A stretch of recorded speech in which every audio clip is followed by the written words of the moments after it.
Tales from the Tavern was recorded in front of a live Twitch audience.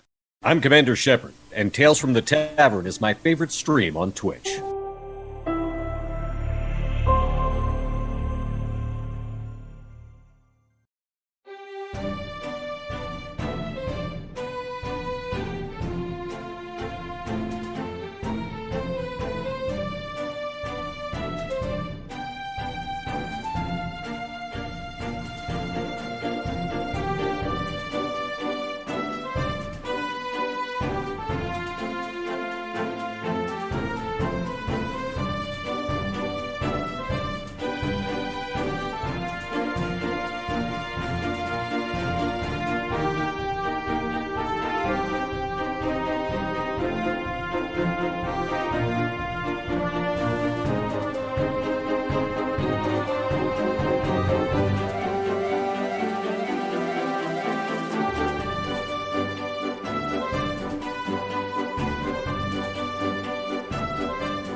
Hello everyone, welcome to Tales from the Tavern. Happy Easter if you celebrate that. Happy Passover if you celebrate that.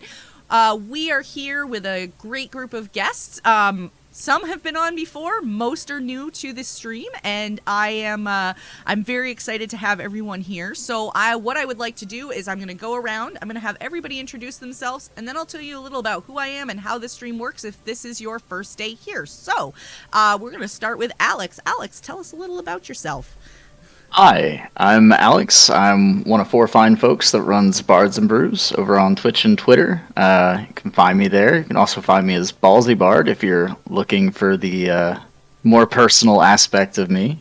I am a professional GM, professional content producer, and professional game designer. That's it. That's all I got. I know. Well, that's more than enough. Well, welcome back. I'm really excited to have you again. Glad to be back. This was great. Brent, welcome. Thanks. Yeah, I'm excited to be back as well. I know. My name is Brent. On Twitter as at Dorklord Canada. I am a professional TTRPG editor and also a sci-fi editor. Besides that, I play a lot of tabletop role-playing games, and I write about a lot of tabletop role-playing games. I do interviews and columns for a site called The Rat Hole, therathole.ca, as well as my own site. Awesome. And when we're not busy creating content, Brent and I are playing Starfinder together on Tuesday nights. It's very true. It's very true. Love it. Well, welcome back, Brent. I'm glad to have you again. Keen, tell us a little about you. Hello, I'm Keen. I have a YouTube channel called the Space Diddys, where I run a sort of homebrewed Starfinder game about a bunch of dorks trying to save the universe. And I'm also a dungeon master or a game master or whichever kind of guy over on the Twitch channel Surprise Round RPG, where there's just a ton of us and we're constantly hosting games and playing games and all that stuff. And I think some of the people here might be from over there. I'm trying to pull in some favors and get some people to get up in here to ask us some questions. Well, welcome. I'm excited to have you. I know we've been interacting on social media for a little while, and it's nice to get a chance to actually chat. So Yeah. Welcome. And Owen, welcome to Twitch. Hi, thanks. Excited to be here. I've been a professional GM for a while, writer, editor, voice actor, storyteller. What is that? Waitress / whatever. Yeah. I don't know.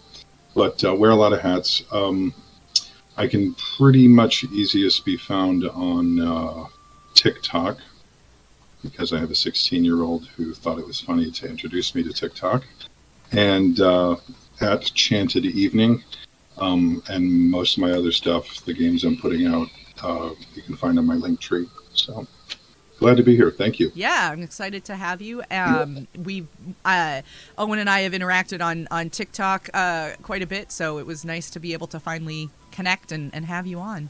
And Mads, I'm sorry, I totally I was looking at you and I said Owen's name and that was my bad, and I'm sorry, I did not mean to skip over you, but please tell us about yourself. Not at all, no problem. I'm very honored to be here amongst such great company. I am basically a player of tabletop role-playing games and discovered online play a few years ago, even before our wonderful pandemic. And I'm currently in a actual play on Jason Cordova's YouTube channel of The Between, a TTRPG about Victorian monster hunters in London.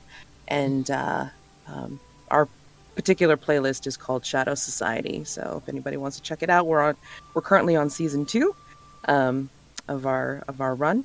And I will be GMing a short series of The Between on the Dicey Amazons channel starting next weekend. Oh my goodness, so exciting for me. I've facilitated and GM'd like a few games before, but not an actual series. So this is exciting, and I'm very glad to be here.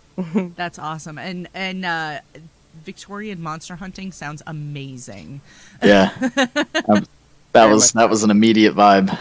I was like, oh, I'm like a historical drama fan, like not historical drama, historical fiction fan, and so like anything that's even remotely in that vein, I'm like, oh, I gotta scope that out. So I mean, basically the inspirations for the game by Jason is definitely Penny Dreadful and League of Extraordinary Gentlemen. So Nice. We definitely pull from those archetypes, basically, and love it. Get a lot of great material. That's awesome.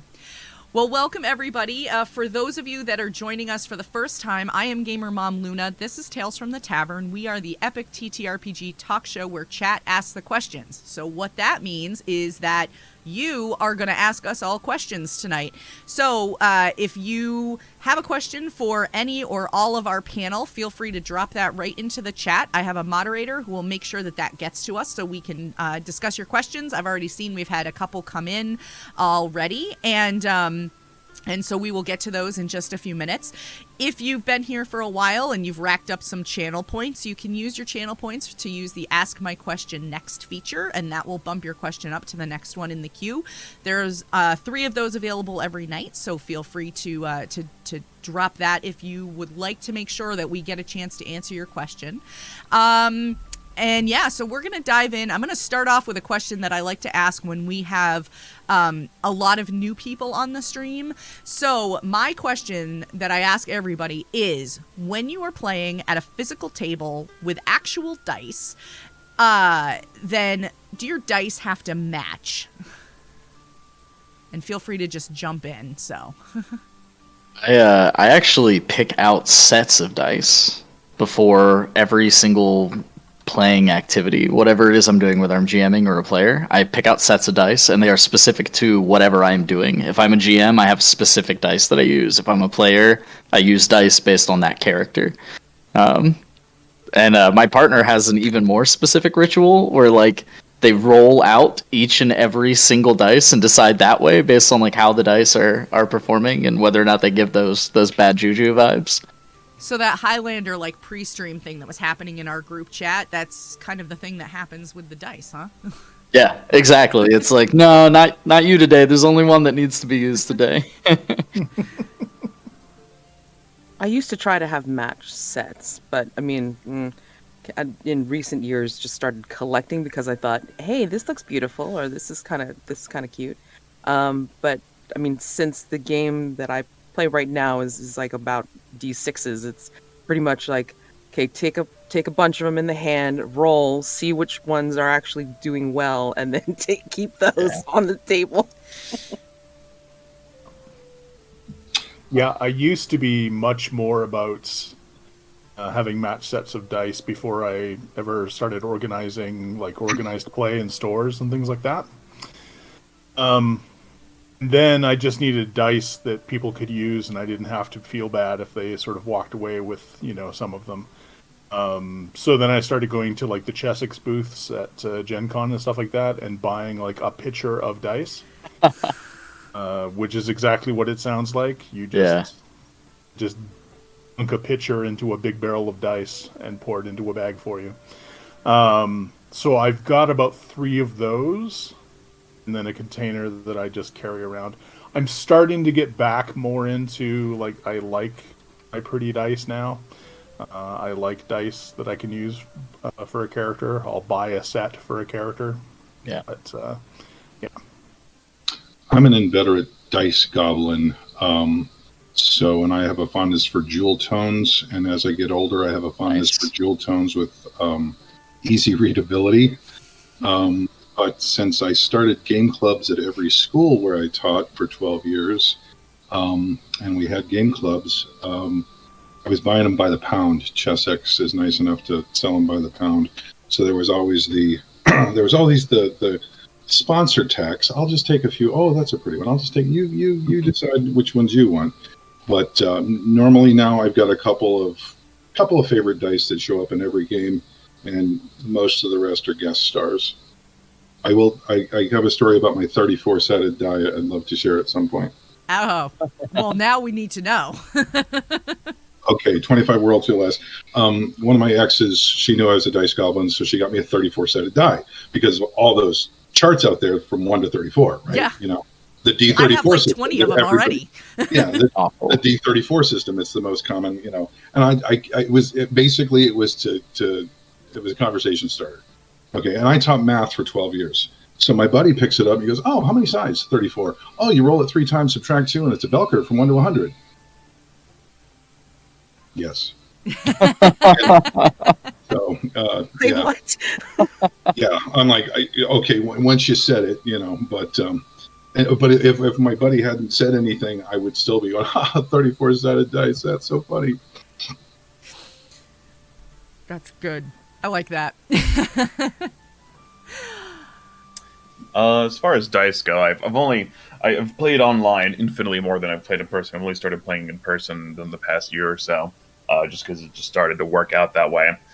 And yeah, I just have like a few sets of dice I use. They're all the same-ish color, so I'm just more attracted to color than anything. So purples, blues, and blacks are like always good. I'll always just gravitate towards those dice. And I think I've accidentally bought, without realizing it, the same set of dice twice. Like I have to go find them just to be sure, but it's like I'll look at it and be like, oh, I'll buy them, and it's like, wait a minute, I might own these already. Oh well, like it's like looking at like a pretty rock, and Yeah.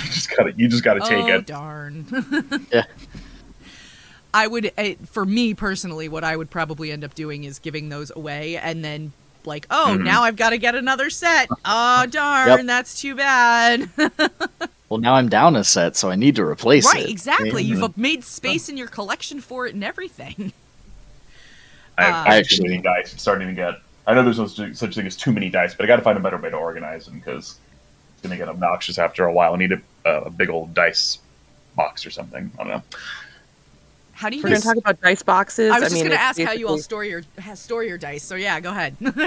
So, okay, so, I mean, good old Amazon, probably shouldn't, but I do. So, I mean, I have one of these big-ass jobs over here, and it's where it separates. Oh. And so, it's like the bottom, it like turns into the roller, like where you can roll dice, but there's actually no room to do it. And then I also have the smaller one that I use for most of my D6s, which also has, something underneath, like a dice tray to roll. But then in this, the die that I dare not roll because it is too GD heavy. Oh my I don't know if goodness. it is a gelatinous cube, beast. my I favorite love it. monster. So Love it. Oh, nice. I've got a really beautiful dice bag that unfortunately is all the way on the opposite end of my apartment. But I've got a beautiful dice bag from a seller on Etsy who, unfortunately, I lost track of. Cannot find the seller again. But it's a beautiful, beautiful dice bag that holds most of my dice. But I've got this beautiful dice tray that I set my dice in when I'm not using them. That's cool. My my friend made this Coffee Dragon Dice is ran by one of my best friends, Rain, and she made me a Ouija board dice tray, and it's really cool because it's got this mica pigment in it. So, on camera it looks like blue or purple or gray, but in light it shines like red and green and blue and purple. It's Very nice. gorgeous. Very cool. I really like that. The one other one was I taught math, like I said, and I would assign my students every year in geometry a geometry project where they'd have to construct a 12-sider, basically. And I'd give them cardboards and patterns and stuff. And I said, but if you surprise me, extra credit. So one of my welding students shows up with a 12-sider he's made out of steel the size of my fist. Is that extra credit? I said, no, sir, that's an A. And it's the world. I wish I had it handy. I still had it. It's the world's worst bell because you got a little piece of bit in there. So if you shake it, it goes. Oh no! And then the follow up the next year, one of my other welding students saw it on my desk and made me a second one. So I have the only 12s in the world that I can kill you if I drop them on you from a height. I love the mindset of the student who's like, let's make another. Right? I know. You need a match set. You like the first one so much. I was going to say, now you just needed to have welding students that okay, well, they made you the D12, so I'm going to go above and beyond and make you the D20, and then somebody else make D100. a D6 and a D100, and yeah. The only problem is I need a concrete table to roll them on. Right. Oh God, Very yeah. sharp. Yeah. Very Roll sharp. them on the ground. I like my linoleum. It's funny you say it. My friend, my best friend, got his first set of metal dice and proceeded to roll them across our nice wooden table. None of us thought of it. We weren't really thinking it through. Just like, oh, yeah, let's roll them, see how they do, and then we're like, oh, oops. Yeah. It's funny. I was just talking with somebody yesterday. I think it was yesterday or Friday. Either way, I was saying how my parents have this gorgeous reclaimed wood pine table that my dad made. And I was like, it's a beautiful table. It would be so great for playing D&D because it seats 8 people. You cannot roll metal dice on it because it's pine, and it will destroy the table. Yeah, very soft So wood. soft. Yep. Oh gosh, speaking of gaming tables, have you guys seen the Prophecy gaming table from Wormwood? Yes. That's the goals table, but you need like Nuts. $1,000 deposit. I'll just link it in our chat for anyone who has no idea what I'm talking about. Very I have cool, an very idea, but let's see. customizable table. Yeah, it's pretty cool. Yep, that's what I thought. It's like, Yep. I don't even have a room for it. So even if I had just tons of money, I would have nowhere to put it. So I thought it had buy a new house. I thought it had individual raised platforms for each of the players. I think you have a lot of different options. Yeah, as you far can as, get the how option you want for to it. set it up. Yeah, there's tons of different customization. Oh my god, the lift Things. mechanism. There's magnetic cup holders and Yep. Oh my places god. for your cards and dice and shelves and more shelves and Component organizer. Every time Very I go good. to a con and I see Wormwood there, I just stand there and kind of drool for a few minutes over the tables, Yeah. and I'm like, someday Yeah, when same. I'm mega famous, The fabric options are just so beautiful. Oh my god. I'm fortunate that I have a moderate amount of carpentry skill inherited from a lifetime of watching someone else do it. So eventually the plan is to make my own table, but it's really the cost of materials that has me stay in my hand a little bit. It's like, yeah, no matter how you slice it, this is going to be like a $300 project. Like, if you want it done right and you want it to be this beautiful thing that's going to last you years, you're going to have to spend the money. yeah. Well, I don't know about beautiful thing. My father was in construction and taught it. And but he's like the kid of a Great Depression survivor. So form is not as important as function. I mentioned the idea of a dice tower to him, right? Dice tower. He's like, oh, okay. And he made me one. It looks like it's impossible to describe without invoking Soviet architecture. It is this blocky edifice that works absolutely beautifully, but you just close your eyes and roll the dice. and heavy. I mean, just it's almost not even portable, but works beautiful. Just I wouldn't put it in the shop window or anything. Yeah. All right. Well, I'm going to start diving into some of the questions that we've been getting from chat because we've had a bunch come in already. So we're going to start right off the bat with one from Math Productions. Tommy would like to know, what 90s cartoon would you like to play as a TTRPG? That's a really good question because I Great think question. like a Power Rangers one just came out a little while ago. Yeah. Like, there's a Power Rangers D&D now, and Yeah. that made me immediately want to wish upon a star that there would be one for gargoyles. I love the gargoyles. Yeah. The cartoon. Yes. The whole aesthetic. Fuck Delicious. yes. Love it. I want I would play that. gargoyles. I want to play as a gargoyle, which I'm sure you could do in any other system as gargoyles, but it's not the same. It's not those gargoyles. Yeah, that's solid. That's a really good one. I think I'd do All Real Monsters. Oh, that's a that'd be good fun. choice. Like, there's something about the idea of like the frightening children and scaring people being like your objective that just seems hilarious to me. Seems like it'd be really fun to play out at a table. So I do All Real Monsters. Unfortunately, I've given this question some thought. I've heard this one before. It's a really good question. An unfortunate question. I mean, It's a great question. I have consumed so many 90s cartoons. I had to look it up because it's like I don't remember what falls in the 90s. So I would say Samurai Jack. Samurai Jack would be. Oh, great choice. Early 2000s maybe, but yeah, that would be a really good one. That's a good choice for sure. And then there's one like if you're going to do more narrative type stuff like slice of life thing, it's like probably Recess. Yeah. It's like 6 elementary school students. Another solid one. How they interact. So yeah, those two. so mine technically spans from the 80s into the 90s, but I don't think you could go wrong with a Teenage Mutant Ninja Turtle game. Yeah. Yeah, that's a good one too. Depends on if you're using the old system. Fair. So, I had a TMNT character who was a sociopath Wolverine. Yeah, fun. Deviant. Yikes. I don't know if this was the right era. Ruby Gloom? Was Ruby Gloom 90s? I don't know. To the internet. To the I've heard of Internet. that. Google foo. Ruby Gloom was this macabre. 2006. Oh, 2006. Close enough. Yeah, I was to say. Yeah, I stopped watching cartoons until kiddo was old enough to watch them. So, I mean, I would be fine with a Pony Finder or Tales of Equestria, but that's just me. I'm brony for life, brony forever. But yeah, Ruby Gloom has got an interesting cast of characters, all macabre people with interesting backgrounds, and it would be a fun one. It would be pretty lighthearted, beer and pretzels kind of a thing. So, Yeah. Owen, hear me out. This is an idea that me and some friends have bounced around. My Little Ponies, but set in Ravenloft. Yes. You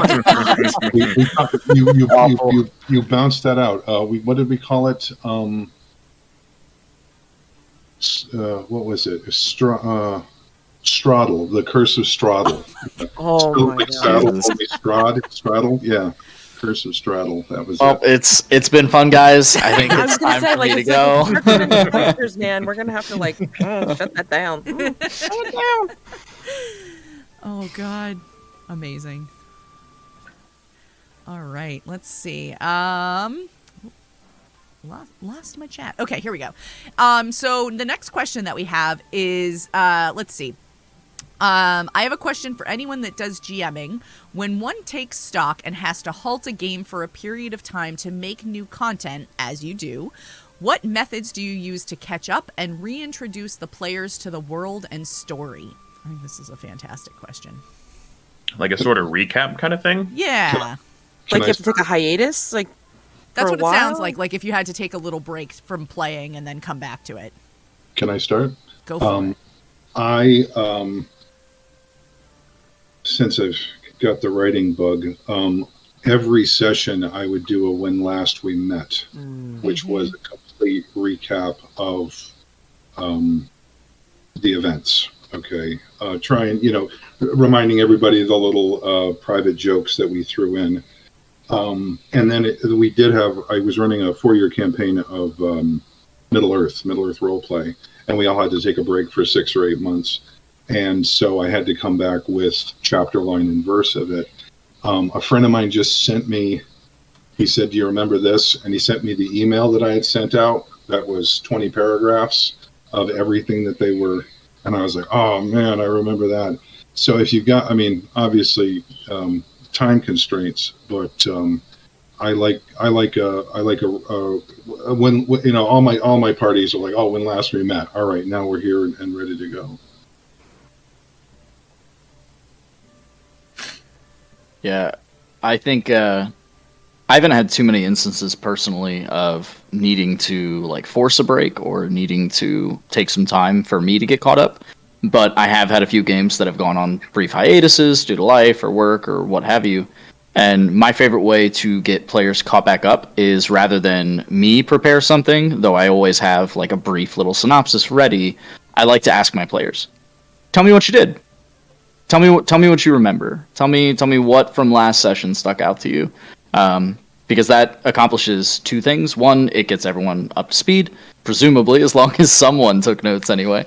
And two, it gives me some interesting perspective to see what stuck out to them and what were the highlights for them, what they really latched on to, and to kind of build off of that. So it gives me a nice little cheat sheet to read off of. I think most of the games that I've played have been like give me a summary of what happens, and then the GM or DM will supplement with whatever was missed. I did have a GM who would give experience points if your character kept a journal. Yeah, and that's a good trick. We were doing a 7th C, and Captain Izzy, she kept her journal for about 3 years. It's really good reading. That's a good trick too. I also am a big fan. I haven't had a chance to use it because we haven't needed it, but I am a big fan of giving inspiration to players that like took immaculate notes, and when you get that sum up, are like, bam, here's every single thing that happened. Then it's like, you know what? Take the advantage, man. It's all yours. You did good. One of the perks of recording everything and uploading it on YouTube or streaming everything is all the notes are right there. It's like, what happened last time? Well, just go back and watch the last session. Watch like the last 10 minutes and you're good. So that's how I get around that. And at the beginning of every session, I'll do a last time on Dragon Ball Z sort of something and summarize what happened anyway. So yeah, pretty easy, and it hasn't been an issue yet to where we haven't played for so long that everyone sort of needs a big refresher like that. It hasn't been an issue yet, but all the proof and evidence is there. So let's go back and watch, see what happened. Definitely a benefit of being on a stream or podcast. Yeah, definitely. For me, it's depended on what the game was, how I'll present the information back to them. So I do generally agree with like Alex. I think that having the players repeat it back, because then you find out it's a great way to find out what's important to them. You may find out that you've been spending a lot of time trying to introduce stuff to them that they just don't really care about because it never comes up in a summary. And then if you're a smart GM, you at that point you just sort of like, okay, well, that's done. That's off to the side. We'll focus on something else. The only time I've done anything really extensive is when I was running a D20 Modern Urban Arcana campaign, and we had to take a break for about 6 months just because of life stuff. And then so when we came back, I did ask people to sort of like recap, what do you remember of the thing we were doing before? But I also used one of the NPCs that I had introduced, which was the ghost of the house they're using as a home base, to sort of bring them back up to speed. So I recorded the ghost sort of giving them a recap of their mission briefing. so that they could get all that information. And then, so that was a lot of fun. Yeah, that's pretty cool.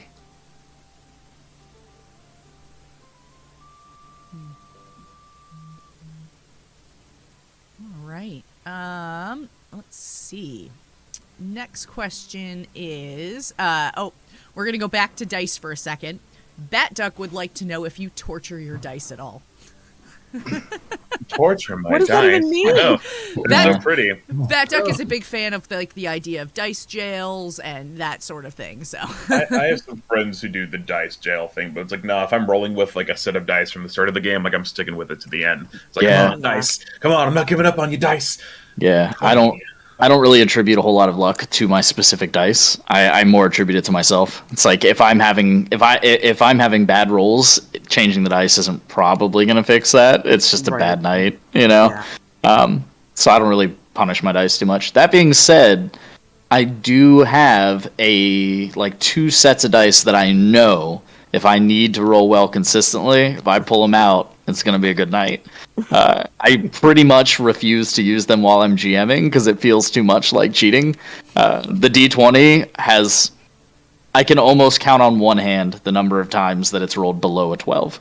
oh, So wow. it's just like pretty consistently high roller. It's like, we'll save this for when I absolutely cannot die. This is probably why I've collected so much dice, like in the interim, since being able to play in person.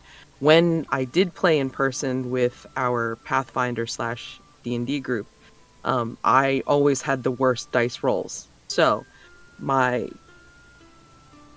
friend, who was man of honor at my wedding, for whatever reason, if he touched your dice, if he held it in his hand and did whatever mojo he did on it, I would roll better or best all night, like for the rest of the opposite night. Will Wheaton. Yeah. So, That's great. yeah, We- so I'm just like, you didn't need dice jail. I mean, just had to make sure he touched the dice to make sure it worked. It's funny, I say I don't believe in dice luck, but that being said, my best friend Patrick is the Will Wheaton of our group, and just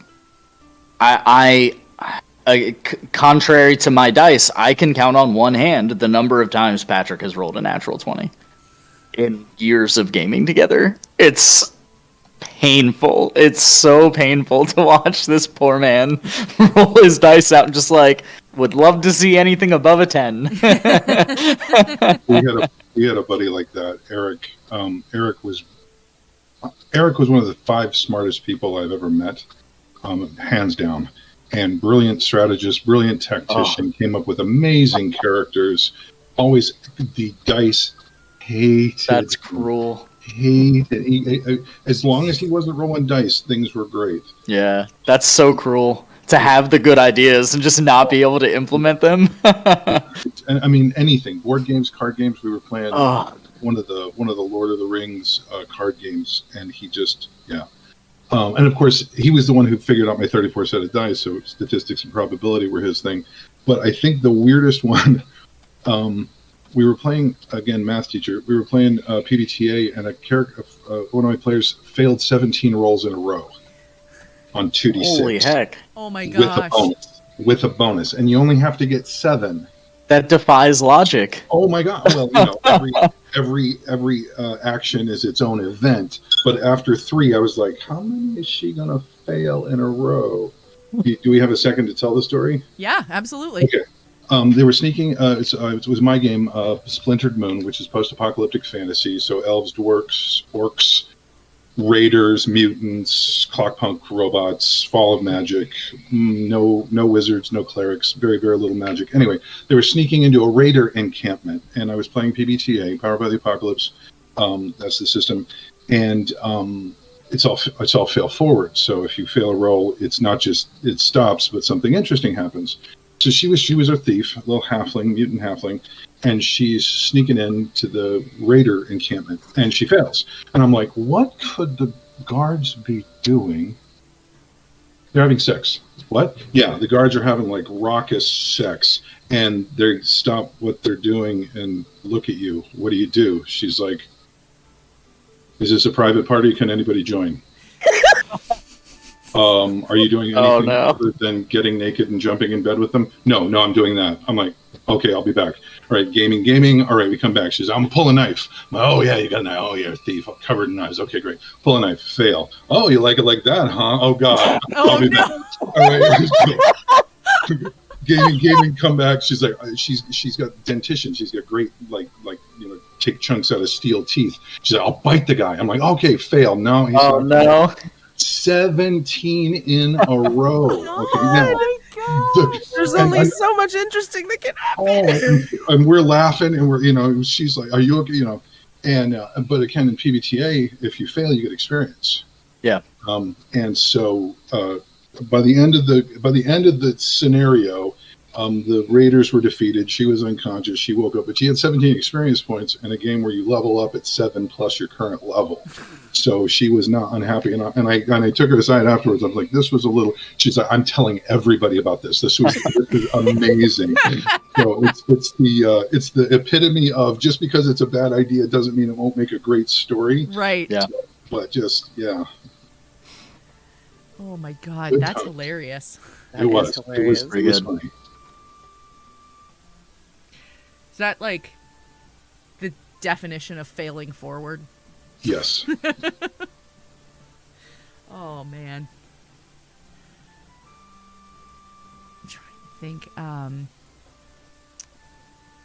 Yeah, I don't. I had a dice jail. I never used it.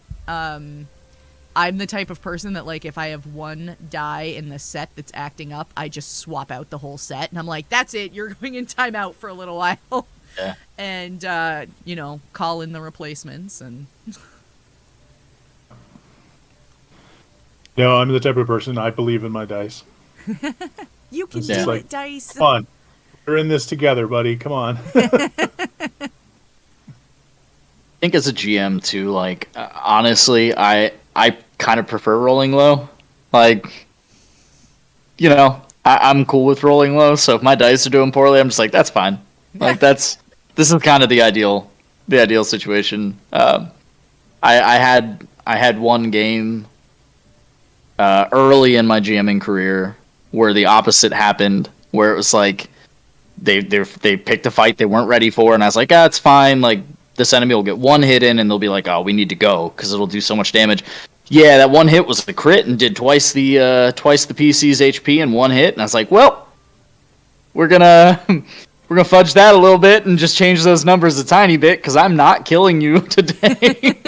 Yeah. Yeah, that was a skill we learned when I ran organized play for Paizo. It's like, nothing kills a person's interest in a game that they're just learning than if you just destroy their character in the first session. Yeah, So it's it's one thing to like fight out and lose the fight, but to just get one and done, like, that's not fun. No one enjoys that. That's an awful experience. We had a session once where the party kind of walked over the bad guys, and we're gamers, so after the game we all stood out in the parking lot, talked for 2 hours, and I was like, hey, how'd you like it? And they're like, it was okay. And I'm like, all right, hell with you.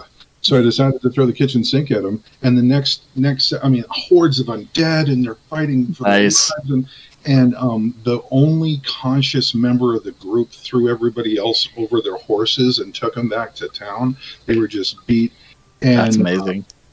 And they're like, they talked about it for weeks. I'm like, does anybody else notice that players are masochistic? And then I read the thing. The guy says, how do you make somebody like a character in a book? How do you like? They say, make them like him a little bit, and then chase him up a tree and throw rocks at him. I'm like, yes. So one shot, one kill. But if you beat them up, back the next week, we'll see. I'll light you up like a Christmas tree. Always fun to hurt them a little bit. So make them earn it. Definitely. Can I ask a follow-up question on that? Absolutely. What was your worst big bad evil guy fight fail? And I'll tidy it up at the end, but I'm waiting. So I've As got a really GM or good one. player? Either or, up to you. I've got a really good one. This was my first ever campaign. It was entirely homebrewed, which guys, don't homebrew your first campaign. don't do it. Just use a module, or at least like take something from a module. But it was entirely homebrewed, and I had them going through this really just oozing with malevolence dungeon. There were like these black obsidian structures that were like shrines to some dark god, and it was like kind of a catacomb. It was just clearly not a good place. And they're exploring, and they're digging real deep in this dark place, and they come across my initial ideas for the BBEG is that he was this ancient evil that was sealed away, and he was broken up into pieces, and pieces of him were left in these tombs. And they found his helmet. One of my players walks up and without a second puts it on. I'm just like, well, and my GM was sitting at the table with me, so I shoot him a text real quick. I'm like, so Alex's character's dead. Like, he just put on the consciousness of an old evil god who is just gonna be like, thanks for the meat puppet, and start killing people. What do? I ended up like kind of saving it and just being like, oh, well, I'll let you do some rolls and see if your friends can help you like shrug off this great evil. And he just managed it. They beat the DC by like 1 point or something with advantage.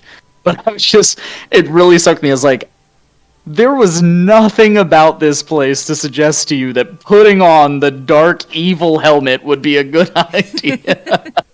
And yet, here you go. But then that kind of leads into like a question of like, you know, what is your best chaos agent player in a game? You know, like what crazy ass thing have they done? Like just one player, not the whole Oh group. man, I have that answer immediately too. That's my partner. I also have that Yeah. answer immediately. That's my partner for sure. The first session of our streamed game Saga, or not first session, like second or third, I was doing a big cinematic moment, throwing an army of gnolls at them. And the point was, you know, obviously, you're 5 people. You're not fighting an army. Fall back into the town, reinforce the town, you know, come together and fight off the army. Nope. Barbarian's like, I got this. Stands up, I'd like to rage. And it's just, I'm like, all right, we're doing this. We're taking on an army by ourselves. Like the Leroy Jenkins move kind of thing. I'm gonna say like as the chaos agent player, I have like my instance of we were playing Pathfinder, half of the group. Well, okay, hold on, let me see. Yeah, all of the group, like for whatever reason, it's like they were fighting living statues, and I forget the enemy. I mean, like you know, like hobgoblins or you know, kobolds or whatever, and like. One of the players had set a grease trap, like right by it, so they kind of had to work around it, around this one door. And then we were like near this hallway, and I decided, you know what, my character has no ranged weapons. I can't get into the melee because everybody's crowding around this door, fighting all these 2 things. So I'm like, you know what, fuck it, I'm gonna go over to down the hall, across the way, and I'm gonna knock on the door of what we know is the orc guard sleeping quarters. Because I'm like, I can't do shit, so I'm gonna just do something. If you're gonna break bad all the way. Yeah. Break bad all the way. And strangely enough, I mean, like whatever our GM rolled at the time, it's like it was enough to keep whatever was in the room sleeping. And it's like, you know, I was a rogue type character, so it's like, there you go. The most sort of I would never pull something like this now, but this was back in the early days of, you know, when I was playing D&D, so anything was on the table. A friend of mine runs an adventure. It's a Pathfinder adventure. He's been making up called Shadow Spreads Its Wings, and we're still playing it. It's been like 8 years and we're still playing this game. And we're trying to get in. I don't even remember why we're trying to get into this place. We're trying to get into a place and there's some guards outside. I am playing my wizard Demetrius, and a friend of mine is playing their cleric Annika. So the two of them were like, "How are we going to get in?" And they were like a bard rogue was like, "Well, I'm just going to sneak in the back, and you guys can figure out whatever you want to do." And I think our tank was doing something else somewhere else. So we're like, "How do we get in? Because we can't just sneak in because we have like really bad stealth scores, and it's just not going to happen." So we're like, "How do we distract these guards?" And we come up with this terrible idea, which I recommend no one ever does, where I was like, "Okay, well, I know unnatural lust, so I'm going to make one of them fall in love with the other one." And then the DM's like, "Well, they're both guys and they might not be into each other." And I was like, "Well, can we like roll to see if like maybe they might be into each other?" And he's like, "Sure." And he never told us per se, because then Annika, the cleric, is like, "And I'm going to cast Murder's Intent on the other one." And it's like, oh no, this is ended as awfully as you might imagine it would. Oh I no. don't think. So one was realizing feelings, and then he just gets stabbed by the other one, and it's like, ugh. And then everyone else at the table was like, "This sucks," and we're like, "You know what? Yeah, this sucks." And nothing was accomplished. I'd love to apply both of those effects to one at the same time. It's like, so horny, but must kill! Looking back, it's a great shyster moment, but I would never pull something like that now. Oh This is my a long time ago. Didn't Robin Williams say that? That's American, right? That does sound men, like it. Men, we're great. If we can't fuck it, we'll kill it, right? Yeah. Yes. Basics. Yeah, back when it's a group that I played with for about like 7 or 8 years at the time that this happened, and we had there were 6 of us playing. 3 of the players couldn't show up, and they were the 3 players who were the meticulous planners of the group. So, not that we minded, but often things would get bogged down a little bit with like the meticulous planning of like what we're going to do and how we're going to overcome problems and stuff like that. We just weren't there that week. That meant that the 3 chaos agents in the group got to decide what we were getting up to. And we decided that nothing was more important to us than to end the session and therefore begin the next session with all of us inside of... We were trying to sneak into a drow necromancer place, and it had a death ward, a death field around it. I forget exactly the details. We figured the best way to do it, it's sort of like radiation, right? You need to protect yourself with something that can like repel death. So... Oh no. Do I see where this is going? We ended it's sort of like a Trojan horse situation. It was a Trojan mammoth that we had killed, reanimated, and hollowed out. Oh my god. So we ended the session and then began the next session with all of us crammed inside of this mammoth. Oh my god. As the one character in the group who could like pull off being an evil necromancer, convinced them to let him inside. And yeah, it was just an absolute, and they were just like, "What? That's the most ridiculous. This could never work." And it's like, yeah, but we're having a great time. Hollowed out a mammoth is not a phrase I thought I would hear today. Like what? I knew where you were going with that. With the one player we had was a necromancer, and he says, "Can I take some craft skills?" Sure. What do you want? No. Leatherworking and taxidermy. Oh my god. Oh God. He's like, "I'm going to mule." And we're like, "You don't have any animal handling." He says, "I don't need any. I want a dead one." I don't need it. So he taxidermied this mule, right? And then he made it so it had a leather flap on it so he could flop it up. And it didn't have saddlebags or anything. He stuck everything inside it. And he'd put it down and he'd button it shut. He'd be like, "All right, we're ready to go." I'm like, It has built-in pockets, don't worry. Oh my god. Oh, I was like, okay, that's... So yes. clever, but so gross. I have a sudden need to play a cleric, and it's not going to be a healer. Oh my god. Yeah, everybody's down on necromancers, but they're just out here recycling. Just recycling, man. Yeah. Serious. I mean, and to talk about like a player quirk or a character quirk, but not a necromancer. I created a fighter for my one friend's homebrew, and she discovered like later on that she started to have like sorceress like a sorceress backstory. Like her father was a dragon or whatever, and she had some sorcerer tendencies. So I gave her some levels in sorcerer. She would fart obscuring mist when she got nervous Lovely. or drunk. That's a good one. That's hilarious. You want to see a party trick? No, I mean like because it was like there was the battle at a tavern or something like that, and it's like she. For whatever reason, I think her wisdom got like lowered by something. I can't remember what, but like she was impulsive and she got nervous, and so instead of like jumping on the table and fighting, she ended up farting obscuring mist and then like creating cover for the rest of the group. So Amazing. Somatic component to pull my finger. So hold my beer. my big bad evil guy fail. We were playing Rollmaster. I was running a Rollmaster game with my game club, and Rollmaster's also known as Chartmaster. For any of you who are unfamiliar with it, it's not the hits that kill you; it's the crits. Okay. And armor actually works intelligently. It doesn't keep you from getting hit. It just keeps you from taking crits. So the big bad guy was this like Death Knight, not quite a Death Knight. He wasn't undead, but he was this big evil anti-paladin, right?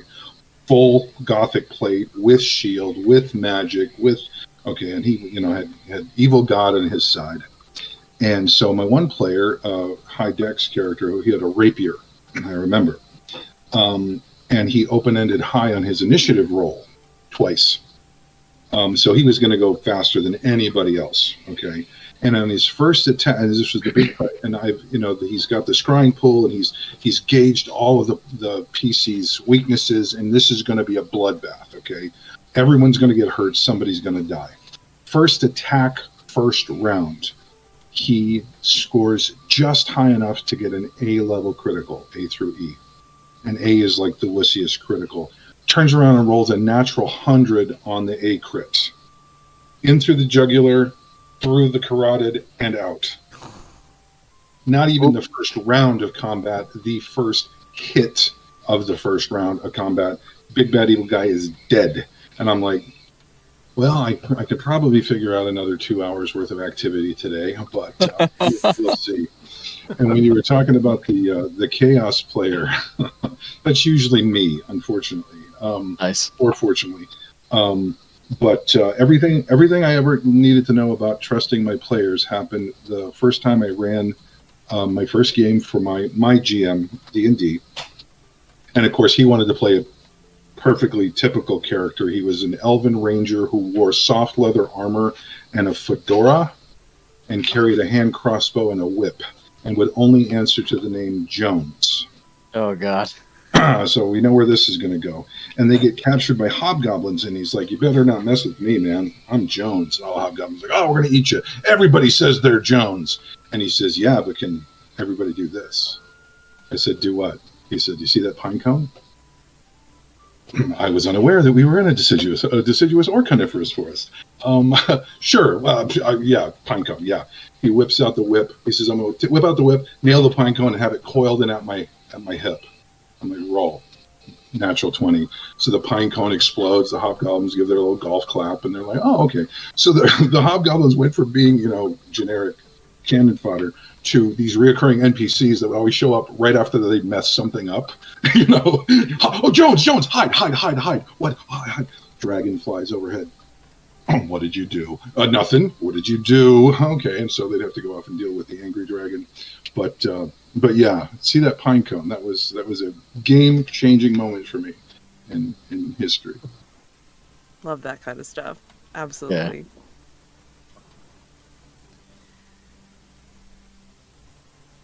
All right. Well, this actually might be a great place for us to pause and take a break. Normally we'd do that right at the top of the hour, but we're getting pretty close. So rather than start a question and have to cut everybody off so we can do that, why don't we take a break now? And Sure. and then we can come back. There was an Ask My Question Next that came in during the last half, so we'll start with that, and then we'll jump back into all the questions that we haven't had a chance to get to yet. As we go into the break, I just want to let you all know that there will be a really, really fun trailer for the Plot Hooks Kickstarter that is currently live. If you haven't seen that yet, that is the Disaster Hamsters Kickstarter. So stick around, give that a look, see what you think. I am really excited about it. It has already been successful, so they're into stretch goals at this point. So give that a look, and we will be back in just a few minutes to answer more of your questions. We'll see you soon.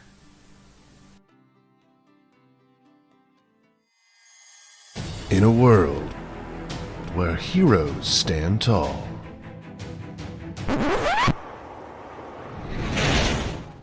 What the heck is that supposed to mean?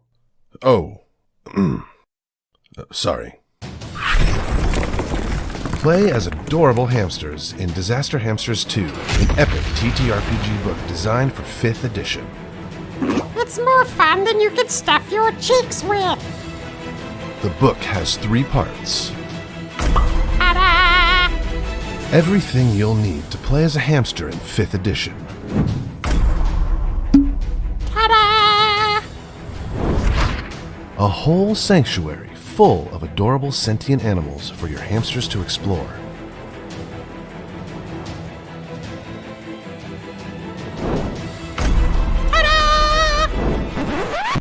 Hold up! Adventure? I'm so confused. How am I even talking right now? I have so many questions!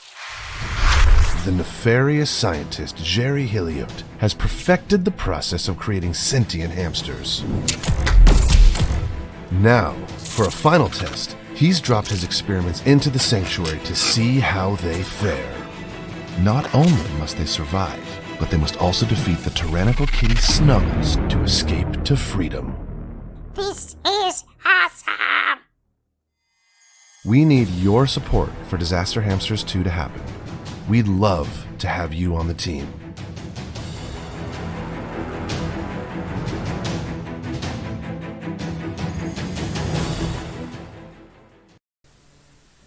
All right, we are back from break. Hope you all had a good break, and stuck around and saw that Kickstarter trailer. That's like literally one of my favorite things ever on the internet right now. So hopefully you got to see that. And we are going to dive right back in with the Ask My Question Next that came in from Shadow Ace, and they would like to know, how did you first get into TTRPGs? What is your origin story? Oh boy. That's like the consummate good question. I when know. you Who have a has, group who of has the people most together. tragic origin You story? know? Who can top each other with how sad our backstories Oh, are? I can tell you mine is not sad at all. Yeah, mine's not. Neither. Mine's pretty good. Mine's not super sad. I Darn actually, I've technically been playing TTRPGs most of my life. I was introduced by a neighbor kid when I was like 8, 9, something like that, and it was D&D 3.5.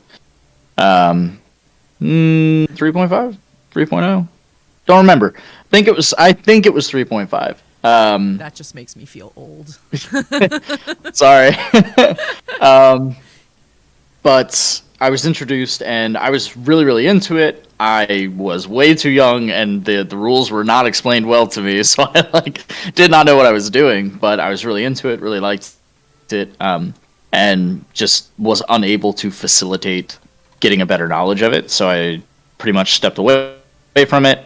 Picked it up again in late high school. One of my best friends slapped down the Pathfinder 1E rules one day and was like, let's play this. And as soon as he told me it was D&D 3.5, I was like, yes, let's do that. Let's do it again. So I played Pathfinder for like a year or two. Pathfinder 1E. Mm-hmm. Stopped again because just didn't have a group, didn't have time, didn't jive with Pathfinder at the time. That has since changed, but at the time, it wasn't something I wanted to learn. And then I was a professional chef for a very long time and had very little free time, very little energy for life, outside of the kitchen. and got into a really, really bad depressive episode. And I had a friend reach out to me and was like, hey man, like, I know you like fantasy, I know you are a fan of D&D and like want to play it. You should check out Critical Role. Like they had just kind of started at that point. It's like they do podcasts. You can catch their stuff on YouTube sometimes. It's pretty good. You should check it out. It might be that push you need to get into D&D. And I binge watched almost 100 episodes of Campaign 1 in, I think, 4 weeks. And from that point on, I was just like, yeah, I think I really like D&D and I really want to get into it. Picked up the books and have been playing weekly, daily, hourly soon here ever since. Long drawn out origin story for me. I started with, in elementary school, I got the red and the blue boxes and made my own maps on the grid paper or whatever, graph paper. Very cool. But had no one to play with because I didn't have anybody that was as nerdy as me in school. So I actually didn't start playing in earnest any TTRPGs until I was in my late 20s when I met someone who was like, practically like a GM in his diapers. And just, he introduced me to playing, it was like when THACO started going out. So whatever edition that was of Advanced D&D. And then finally D&D 3.0 came out. And then we started playing that. And then I just got so involved with making characters and just learning how to play like the traditional type of role playing. And then I discovered online role playing, actual plays, like once I started watching certain channels like Table Story and listening to podcasts of actual plays. Never got into Critical Role or something. I don't know. There was something about their vibe that I wasn't really, running with.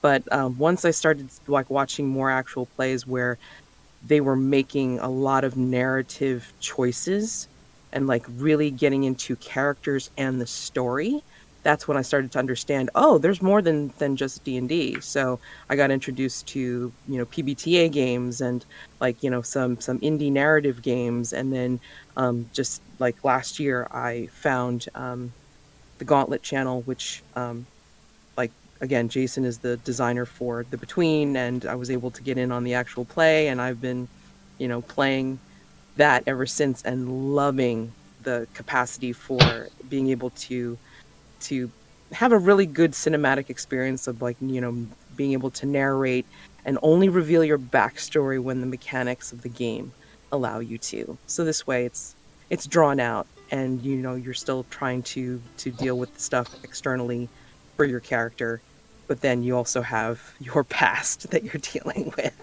So it's been a lot of fun, and I am so glad to be in this space with like so many creative and collaborative people.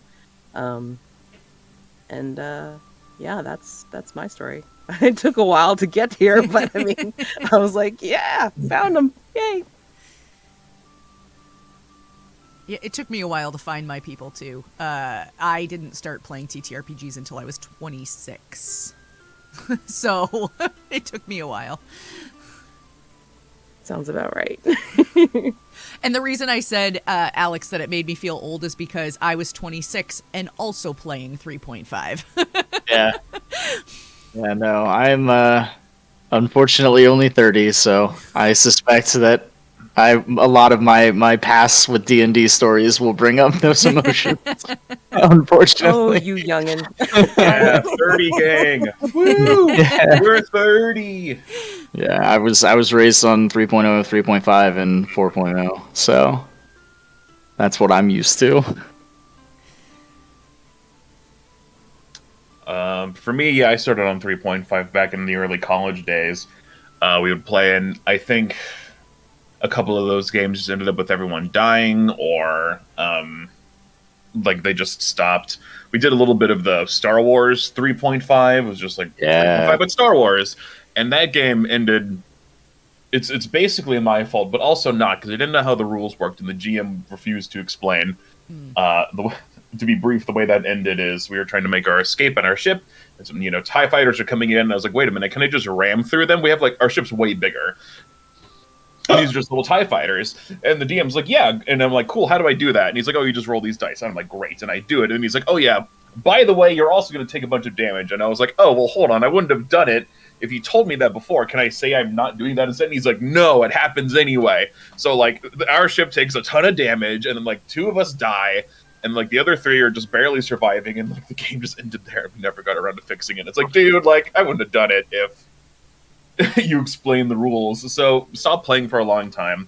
Ended up just skipping D&D 4th edition. I've never played it. I don't know if I'll ever get around to trying it. Then 8 years ago, I'm trying to keep this brief, there's just a lot, and I was getting really into the sort of trying to be a voice actor thing, and I found some auditions for a comic dub on YouTube. I ended up getting into that. Ended up being friends with just a bunch of those people, and we've been friends ever since. And one of us eventually was like, hey, I do this thing called Pathfinder, and it's like D&D, who wants to try it? And half of us were like, we want to.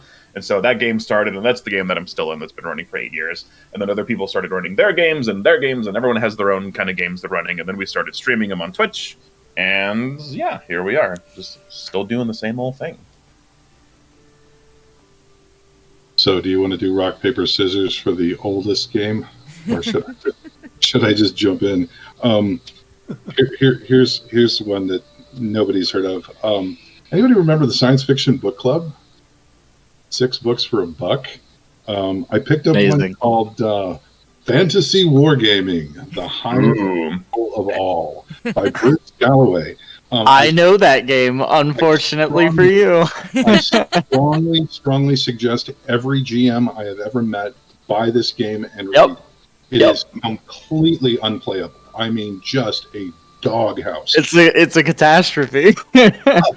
but all the stuff on medieval thought, the money system, it's non-decimal money, okay? So 4 farthings to a groat and 16 groats to and it's just okay. And I was like, I have no idea what this is, but I love it, 3 morality stats: greed, selfishness, and the lust. Low is good. Completely unplayable, but I'm still mining it this many years later for ideas. I mean, the magic system is trash. There's even a war game built in, which is okay. The war game is okay, but I'm reading along in it, and it was a British publication, and they're trash talking this game I hadn't heard of called Dungeons and Dragons. Where do all these dragons come from? Where do the dungeons come from? Who dug these dungeons? Where did they go to the bathroom? Okay, what's up? And I'm like, this D&D thing sounds kind of stupid, but maybe I'll look into it. And in junior high, we played D&D, played the hell out of Champions, played the hell out of Chill. Chill in a basement by hurricane lamp, and when you blow on the side of a hurricane lamp, it makes the flames flicker. We didn't know that. Cool. So the GM was doing it, but just played the hell out of everything. People are like, are you in the edition wars? I said I was around before there was an edition. It was just this, and that's we were happy for what we had, but a funny story, when I was first starting out as a professional GM, I had a crew get a hold of me. They're like, hey, will you run some first edition for us? The only one you know. Well, the annoying follow-up there would have been, which one? No. That was the same face when they told me I was teaching calculus, and I'm like, I haven't cracked open a calculus book in 20 years, dude. Okay. I'm like, first edition? It's first edition is what I do best. And luckily they wanted to do a dungeon crawl, and I had a good one. Nice. Here's a blurb for Dyson's Mega Delve, 33 maps, and you'll never get through it with the party, but it's great. So college, got into a couple gaming groups. My buddy got me into 7th Sea First Edition. I was lucky enough to live in the same town as John Wick, the designer. Nice guy. Met him at a couple of cons. Then Rollmaster, and then when I ran into Apocalypse World. Apocalypse World's changed my life completely. Mm-hmm. And it got me on the concept of system philosophy. Which we can talk about later. But yeah, it's fantasy wargaming. If you can find a copy, and they're around some places, it's a gold mine, but you will have to do a lot of digging to find those nuggets. Mine is, I started with D&D. I played, the first box set I owned was the pink-covered Mulve Basic set. But I actually started playing with the assistant librarian at our public library where I lived in Fort McMurray, which is in like northern Canada, who set up a club, and that was actually the only reason my parents would let me go. I was 10 at the time, and this was like 1980 at the height of the first real sort of panic over D&D in the States that had just started to trickle up to Canada. But because the club was being hosted at the public library, my mom was like, yeah, that sounds great. The public library, they wouldn't steer you wrong. So Yep, there. Yeah. And I mean, from then on, it was just initially it was whatever we could get up to Fort McMurray, like whatever I could order in through the local bookstore. What I played, so I just played like I was not picky about the games that So a lot of early TSR, but also a lot of stuff like Sky Realms of Jorun, which is one of the games I always tout because it's one of the very first games where you actually had to carry out public service in order to advance in the game. It was a very sharp departure from like the D&D murder tourist approach of like go somewhere and kill something and take their stuff. You had to perform a public service, and somebody had to think that was good enough for you to actually advance as a character, and so that was sort of an interesting system. And then just kept playing it all through theater school, all through when I moved to Edmonton, which is like only 500 kilometers south of Fort McMurray. Just kept on playing. I managed a gaming store for a while, which was fun for certain definitions of fun. I managed it in the 90s, which is when TSR was starting to circle the drain. Yeah. And right at the point where they got bought out by Wizards of the Coast. So that was an interesting time for retailers. But so 43 years of role-playing games, it's not too bad. Yeah, our satanic panic buffer was that the high school, we started a game club at the high school that I went back and was teaching at my old alma mater, and I had to start it again. That was fun. But he was a local Southern Baptist deacon. He was our sponsor. So if anyone's like, "Oh, that's all about the devil," I said, "You want to go talk to Reverend Pat about that? He'll set you straight." He was the one. He always wanted to play the clerics too. He always had a GMPC with the cleric, Awesome. and he loved puns around wrapping materials. There were the O'Fane brothers, Tryptophan and Cello. Oh my god. Oh my gosh. And their cousin Rain Awful. Oldsrap. So they're like, Stop. yeah. That and Monty Python references. So it's all. I just Less awful. Yeah. I got nothing after those names. I mean,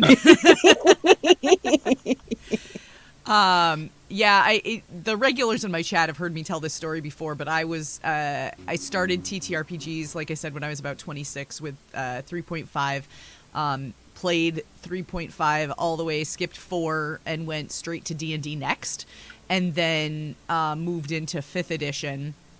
And then life happened, and my gaming group lost a player because I moved out of my house, and basically, we continued to play, but I also at that point is when I got into streaming and started streaming Pathfinder 1st edition. Nice. Yeah, a couple of streams from that. So, like, literally, I had never played anything but D&D until I saw a casting call for this stream, and I was like, why not? Like, what do I have to lose? And I was only like one of 3 women that applied, and so it was pretty easy to get a spot because the guy that was running the game was like, well, I don't want to have a table of all white dudes, and so sure, we'll throw a white woman into the mix, and so I ended up doing that for couple of years, actually. Played 2 Pathfinder 1st edition campaigns, but then, like, in the meantime, like, just started doing one-shots of anything that I could find, just all kinds of different systems. And I did play another campaign that was a Savage Worlds and World of Darkness crossover, so the Savage Worlds rule set with the World of Darkness lore, which was a lot of fun. But yeah, otherwise it's like, you're running a one-shot, I've never heard of the system, great, let's do this. So those are the best games, right? Yeah. I found some of my favorite ones that way, though. Like the Mothership RPG. Oh man, I want to play that it so one. bad. It's so good. It looks. Alien is my favorite film of all time. Yeah, it's so. I'm literally playing, like. I'm doing a play-by-post right now of a Mothership game, and my character's name is Riley Jones. Hell yeah! I'm like, here for it. I had to bring that in because it was, yeah. And the Quest RPG, which I think is a great little rules light system. Yeah, very cool too. Yeah, so it's been a lot of fun doing it that way. And now, like I mentioned, Brent and I are doing Starfinder, which is awesome because it's not a streamed game. Like, we're just doing it for fun. Shadow Ace, who actually asked the question, is GMing it for the first time. So, like, it's all kind of a learning experience for all of us. And we're having a blast with it. Like, we're just having so much fun. Anybody who's been following me on Twitter learned that we recently acquired an ooze that we named Oozy Oozeborn. So, yeah. I love Starfinders so much. That is probably my favorite D&D-esque system out there. It's just so good. Yeah. It's so fun. Yeah, it's been a lot of fun so far, and we've only gotten to play once, and we were just like, that's it. Like, is it Tuesday? Like, we all had a great time. So. Are you guys playing like an official Starfinder Adventure, or is it like a made-up one? No, we're doing it really as a short, like a short 4-week little mini campaign. So yeah, it's pretty much entirely homebrew. I mean, for the storyline at least, it's basically like a fetch quest. But yeah, yeah, Starfinder is really cool because. I mean, yeah, it's like Pathfinder, but a little bit different. But I think there's like over 100 playable races now. Like, there's you can literally be. There you go. You can like literally be anything. A friend of mine and I, maybe they've added a couple more since then. But we went through, those like tier maker lists. I uploaded pictures of every single race onto that tier maker list, and let me see if I can find we ranked every single one based on like which one we'd rather want to play, the coolest ones. There was like the garbage tier, a couple went into there. Maybe I can find it. Let me find, because I know I took a screenshot and I put it somewhere. I might have to find it, see if there's any discourse where it's like, what? Why did you put this race here? And it's like, I'm sorry, it's just bad, Some of them are like technically bad. Some of them are neat in like a role play kind of way, but they're also limiting, which may or may not be good. It really just depends. Like, I know there's one where I think it's basically 2 souls combined into the sort of energy being, and you have to multi-class. You have to take 1 level in this, then 1 level in that, and you go back and forth every time you level up. And that might be really neat, but I also feel like that would be a nightmare, because I don't care much for multi-classing, but if you're into it, then like you'd probably love it, Yeah. So. Yeah. Starfinder's really cool. I cannot find anyone to play it with. I ran there is a one-shot called Band on the Run, where you're a band trying to get to the big show, to play your big show at the end, and there's obstacles in the way, and that was a lot of fun, and all the players had fun. But aside from that, not a whole lot of luck. So people in chat might know about that stream, the band Astrasendo. Yeah, my weekly group, when I started doing online tabletop in 2015, the guy says, "Can we just be all bards?" I said, "Yeah." What's your name? He says, "David Dowie." Oh, okay. We're gonna do this. Okay, so yeah, the band on the run. Wait a second. Wasn't there a band on the run type of? There was like a traveler, like first edition traveler, where you were roadies and management for a interstellar band too. So, I mean, again, no new stories, but yeah, it's fun. It's fun when they get the reins in their teeth and run, and you're like, all right, well, I guess we're doing this now. I did an all cleric game once. We were all different domains, and there was one cleric in the party who their deity was Mikhail Jackson, and the character's name was Dustin Woodpond. So, yeah, as opposed to Justin Timberlake. Yeah, that was fun. Okay, let's see. Let's jump back to some of the other questions. Frog Fairy 6 would like to know, what kinds of settings or themes do you like using? For example, murder mystery, psych horror, or what sort of themes would you like to use in the future?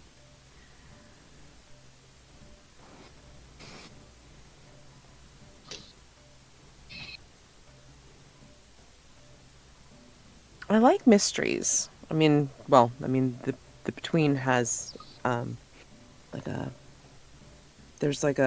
there's mysteries like / threats that you deal with on a every session, and you are investigating and getting other things done and having intimate scenes with other characters, and again just really cool narrative bits in there thrown in with what you're trying to solve and what you're trying to resolve, and then the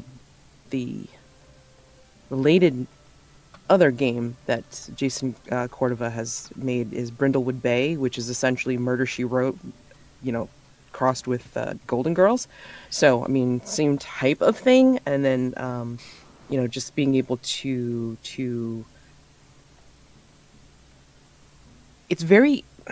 it's hard to explain without actually playing, but it's not like where you're full of investigative stats, but you have these moves that you can use, and then help with your investigation, and then there's this spooky culty horror bit on in the background for that particular game. So I really do like settings and scenarios where it's there's a spooky element to it, but then then you're getting things done, or if it's a slice of life scenario where you have characters going through something. There's the world. We just played Heroes of the Hearth in a one-shot group that I was in on Saturday, and it's basically where you do a quick world building, and then you're talking about these villagers who are trying to deal with their loved ones, the adventurers who have gone off to this war or this situation. And it's them dealing with okay, they've been gone for a month, they've been gone for 2 months, they've been gone for 3 months, and then the war or the threat is slowly coming towards the village. And then there's supposed to be a climax of well, what happens when the threat comes to you, and then how it ends with the characters.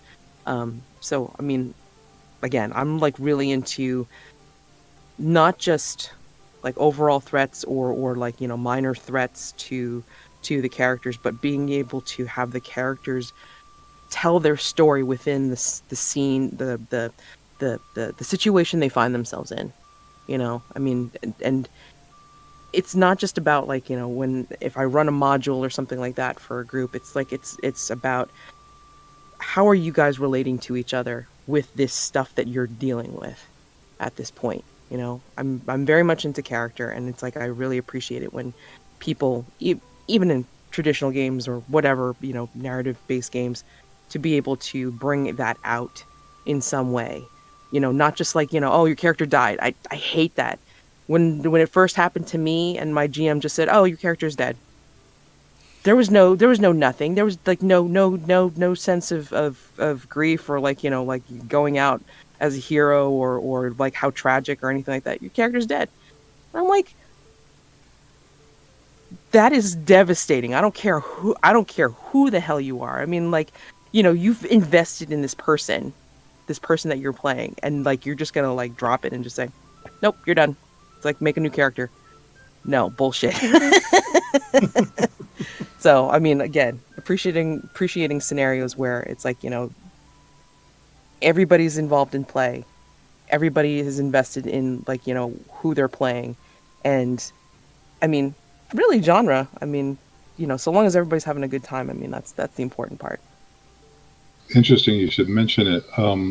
When I first started my classes for therapeutic game mastering, one of the things they talked about is your brain doesn't recognize that emotions emotions are always real.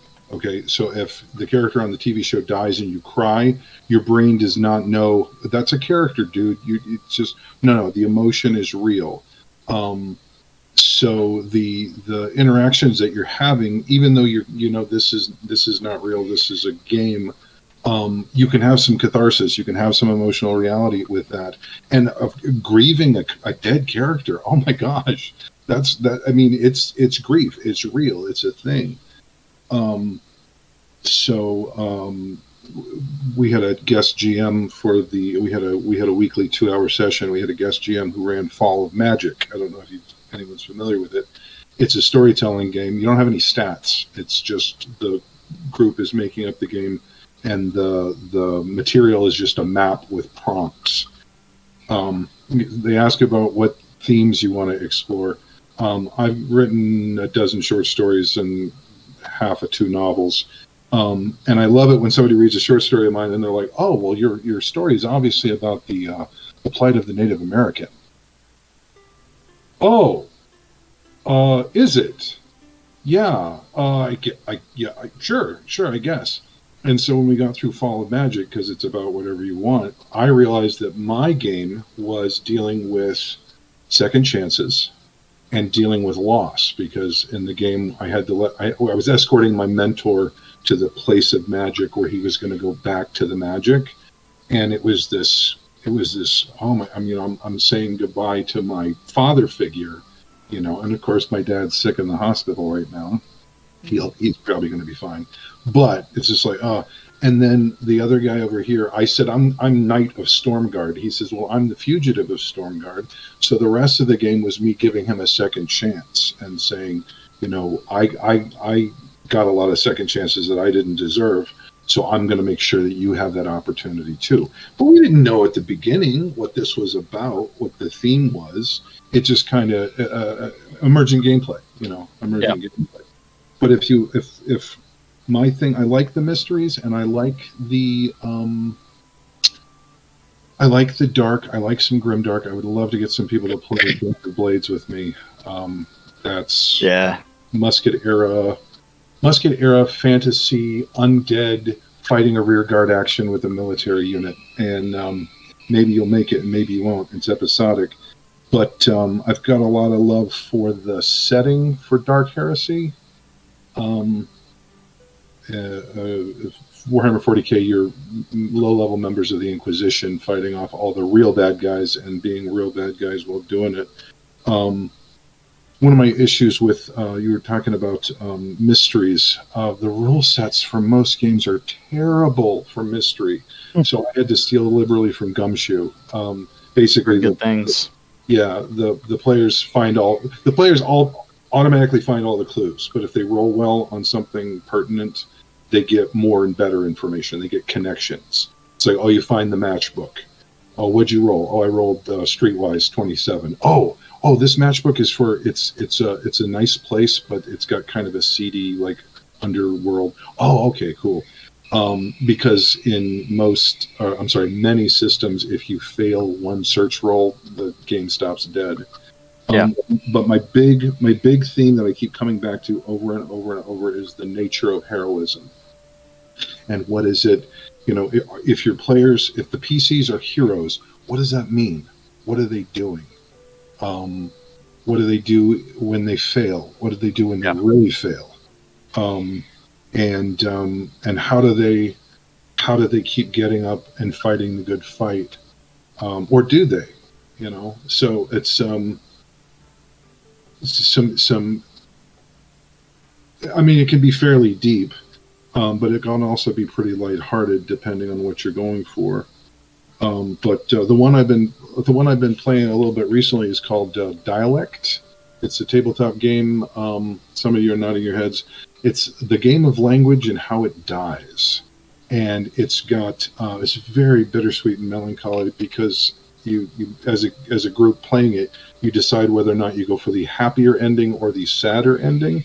And everybody I've played with thus far has chosen the happier ending. I'm waiting for them to dig in deep and be like, no, we all die. And they find these records 170 years from now and go, oh, God bless them, whoever the hell they were. But I think a theme I like to explore is the nature of heroism. It's funny, I'll actually piggyback off of you a little bit. Very similarly, I always, especially starting at a young age with epic fantasy and then moving into dark fantasy and dark sci-fi and epic sci-fi, I still gravitate towards those propensities. I'm pretty varied. I think at my core I'm more of a science fiction person. Star Wars came before Lord of the Rings for me, so that's kind of just where the love has always been. But I don't really gravitate towards one setting or the other. I love playing in fantasy just as much as I love science fiction. What I love to explore more than anything, though, are, and Owen, actually, you said it really well, is what really sets a hero apart. What really takes you from what this town guard has done to someone that is idolized, someone who is almost worshipped and just seen as other, seen as better. Is it your victories or is it the hardships that you've overcome, et cetera, et cetera? And I really like to explore those. I read through The Black Company at a point when I got into writing, and so that has really shaped the kind of morose gravitas of that series. Kind of shaped my love for just, there aren't so much heroes as people who rise to the occasion, as people who step up when no one else is willing to step up or able to step up. Because there are no heroes in The Black Company. They're all bastards. They're all awful, awful people. The narrator lies to you for most of the series. They're awful people, but they're the heroes of the story. They're the ones you want to win because they're the only ones bothering to fight. So that's always been really, really prevalent in my storytelling. I actually, spoilers for anyone who's playing Sins of the Mother, you should check out right now. That's actually a recurring theme in my first arc of our new weekly streamed game, is just a man who wants to do right and wants to do good, and for the life of him can't do it. Everything he does turns to ash in his hands, and he's ruined his family, he's ruined his city, he's ruined the lives of so many people through trying to be a good person. And it's like, is that really a villain? Is this really a bad person? Everything they did for love, they did for protection, they did to help people, and they just failed. They're just bad at it, and yet they are the ones responsible for a lot of death. So, I really like to play on themes like that. I like to subvert tropes as well. I think having cut my teeth, especially at a really young age, I was introduced to Lord of the Rings at, I think, 7, 8. My mom just handed me the books and was like, read these, you're going to love them. So having cut my teeth on Tolkien, I think Tolkien was very much black and white. There's good, there's evil. There are kind of people between, but not really. You're good or you're evil. And as I got older, as we all do, you rebel against the things that you were fed, and being fed that there's good and there's evil, and then seeing a book like The Black Company is like, nah, there's a much more fun way to go.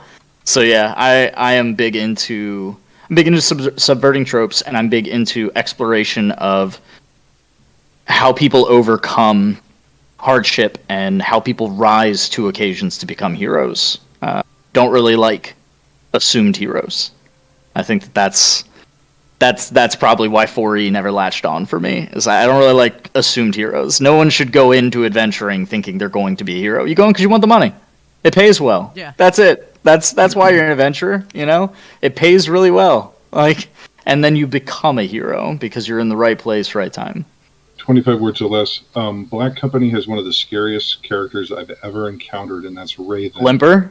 No, Raven. Oh yeah, Raven's pretty awful. The thing about Raven is the narrator describes it. He says Raven has one good thing in his life. He saved the life of this little girl, and they call her Darling.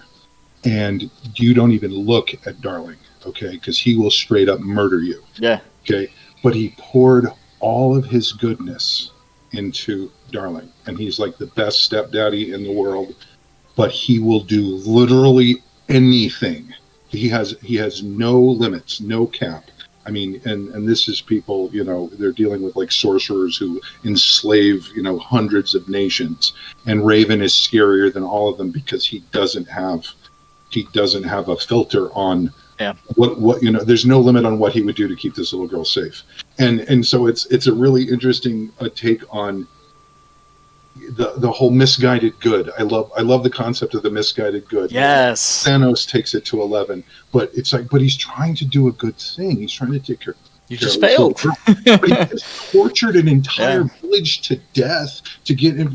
But he's trying to protect the little girl. He's like, So those are the characters you remember, is the ones who tried to do good, the ones who wanted to do right and didn't. You know, those are the people you remember. Crazy. Yeah, I mean, the best villains are, you know, whether they're villains or not, are the ones who think they're doing good. I mean, like, yeah, it's fun to have a villain who is evil for the sake of it sometimes, but like, if they think they're doing the right thing, it makes them way infinitely more compelling than if they're just evil because it's fun or whatever. I challenge you to take that one step further. I think the best villain is the villain who is doing good. Where they're actually they are doing good. They're enacting.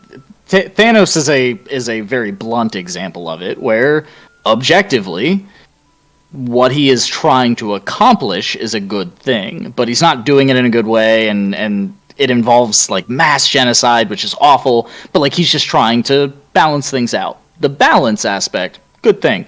But take that one step further and be like, no. I'm going to get balance, and I'm not going to commit genocide. I'm going to do it. I'm going to do it all right. I'm going to do it all by the book. You know, give you a villain who is doing good. They're just doing it in, like Raven, however they need to do it. Doesn't matter who has to die. Doesn't matter what lies they have to tell. Doesn't matter how much of their soul they have to sell. They're going to do good, and it's going to get done. That's when you start getting in the villains that stick with you for the rest of your life, man.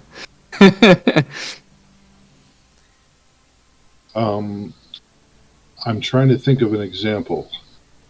There aren't a lot.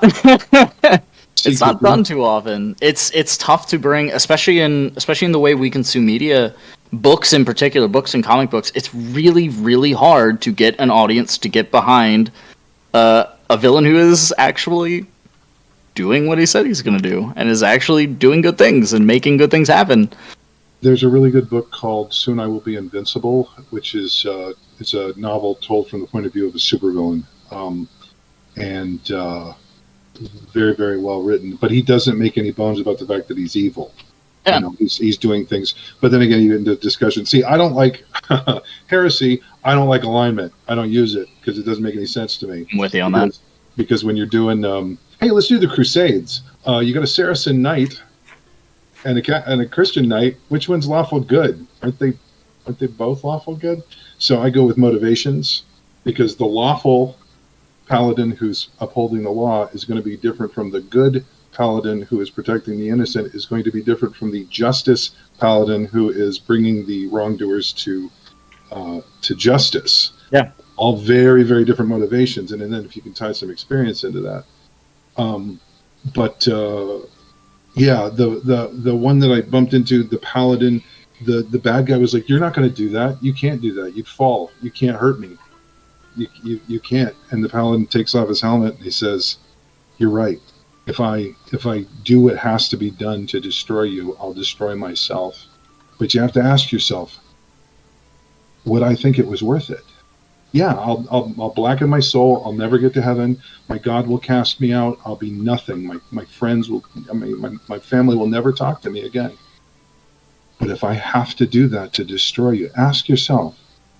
And it's just like the rest of the party's like, oh geez, he's gonna like he's gonna sin. Yeah, and the DM's like, oh, I'll just go along quietly. Just don't hurt me too bad here, buddy. So those the good bad guy and the bad good guy are really, really great tropes to mess around with, especially where they start blending one into the other. So I dig that a lot. All right. Well, we are about at the point of the night where we need to start looking at wrapping it up. So what I would like to do is make sure everyone gets a chance to go around and remind us of who they are and where people can find you on social media and anything that you have going on that you would like to share, promote, all of that good stuff. We're going to go in the reverse order of when we started. So this time we're going to start with Owen and we'll work our way back around to Alex. So Owen, take it away. Cool. My name's Owen. I'm a therapeutic game master, professional GM, writer, voice actor, editor, whatever. My current project I'm working on, getting up and published on itch.io is Splintered Moon, post-apocalyptic fantasy. You can find me at Chanted Evening on TikTok. I've got a link tree there to various projects. Also just womped out a backdrop for Dialect and a Fiasco playset. So come on by and take a look. Thank you. Thank you. Thanks for coming on tonight and hanging out for a couple hours. I appreciate your time and all your thoughts. So, Mads. Hi, I'm Mads. I'm found on Twitter at Madeline Collie. And right now you can find me on YouTube, on Jason Cordova's channel, on the Between Shadow Society playlist, as we go through our second season right now. And I'm gonna try to do some learn how to do some audio editing, because I'm trying to start putting out some playthroughs of some one-shots or small series of indie games, because I just want to keep playing and then practicing character development and being able to work collaboratively with people to create these stories. I love character and I love the stories that come out of these narratives when everybody is involved, and hopefully I'll be able to play some games with you guys sometime. Awesome. Well, thank you for coming on. It was great to get to meet you and get to know you a little bit. And I'm definitely going to be checking out that. It sounds amazing. So yeah, let's go over to Keen. Hi, I'm Keen. I'm the creator of the Space Diddys on YouTube. If you like fun, adventure, silliness, we don't take it too seriously. You might want to check that out. I'm also a game master over on Surprise Round RPG, where we just run tons of different adventures, Pathfinder, 5th edition, every kind of weird system under the sun. We're trying to maybe go through all of them eventually. Lots of video games and lots of other fun stuff. So yeah. Awesome. Well, thank you for coming on too. Like I had said earlier, it's always nice when I get a chance to interact with people that I've only really ever talked to via social media. So this is great. Thank you so much. Brent. As I said at the top, I'm a professional editor. Currently, I'm the lead editor on Heroic Chord RPG, and I'm an associate editor with the Unbreakable series of anthologies. So You should definitely check those out. Unbreakable Revolution is out right now, and the rest of the series is going to be coming out over the course of the year. So should definitely check those out. You can also check out my writing at therathole.ca and on my own site, renaissancegamer.ca. Awesome. Well, thank you, Brent, for coming back. It's always a pleasure to have you, and looking forward to more Starfinder on Tuesday. So thank you. And Alex. Hi, I'm Alex. I am one of the directors of Bards Brews. We do actual plays something like 4 days a week now. It's getting ready to be 6, and then probably 7. So we're always on Twitch. You can catch us there. If you're interested in what I do personally, you can check me out at Ballsy Bard over on Twitter, or Glass Greatsword Games over on Ko-fi. I make a lot of 5e supplements at the moment, and working on making a Lumen hack and a settings module as well. So feel free to pop over there if you want to see what I write and what I do. Awesome. Well, thank you for coming back again. Always a pleasure to have you back, and excited for all the stuff that you have coming up too. So thank you all. I am Gamer Mom Luna. This has been Tales from the Tavern. I usually say we're here every Sunday night, except for that I have a vacation coming up in a few weeks. So we're here almost every Sunday night. We will be here for the next few weeks, 3 more weeks actually, and then I'll be taking a few weeks off to do some fundraiser planning. So next week we'll be back with a regular episode, and then we've got 2 more coming into May, which will be wrapping up with episode number 100, and I am very, very excited about that. We have a very fun group of guests coming on for that episode. We're going to have giveaways. I have every intention of picking some stuff up at PAX next weekend. I'll be at PAX East. I already know everybody that is a regular here is extremely familiar with my dice catapults. I already know I'm going to be giving away at least 2 for that, so yeah, so we'll be doing that, and a bunch of other giveaways as well. And quick shout out to my channel partners. I don't ever think to shout them out nearly enough, but I want to make sure to shout out Arcane Spectacles. You can visit them online at arcanespectacles.com. They make all kinds of TTRPG accessories for your table. You can use discount code LUNA10 to get 10% off your order. As much as I love them, though, I do just want to make you aware there is an Etsy strike going on, and a lot of their stuff is on Etsy, so you may not be able to purchase things from them at the moment. I also want to shout out Critical Hit Cookies. You can visit them online at hitcookies.com. If you haven't tried her stuff, you are doing yourself an injustice. It is amazing. I highly recommend her cookies. The ginger ones are my favorite. And you can also use Luna10 there for 10% off your order, and she does ship to Canada. Just FYI, Brent. And then also Gemmed Firefly. Like, we all know Matt. We all love Matt. So kudos to Matt. Alex is wearing one of his t-shirts right now, but you can use Luna15 at his shop and get 15% off your order.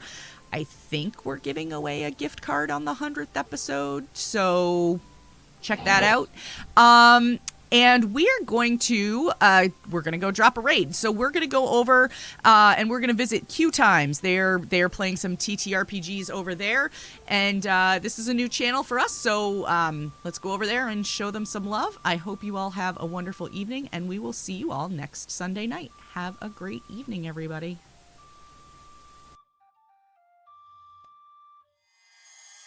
I should go.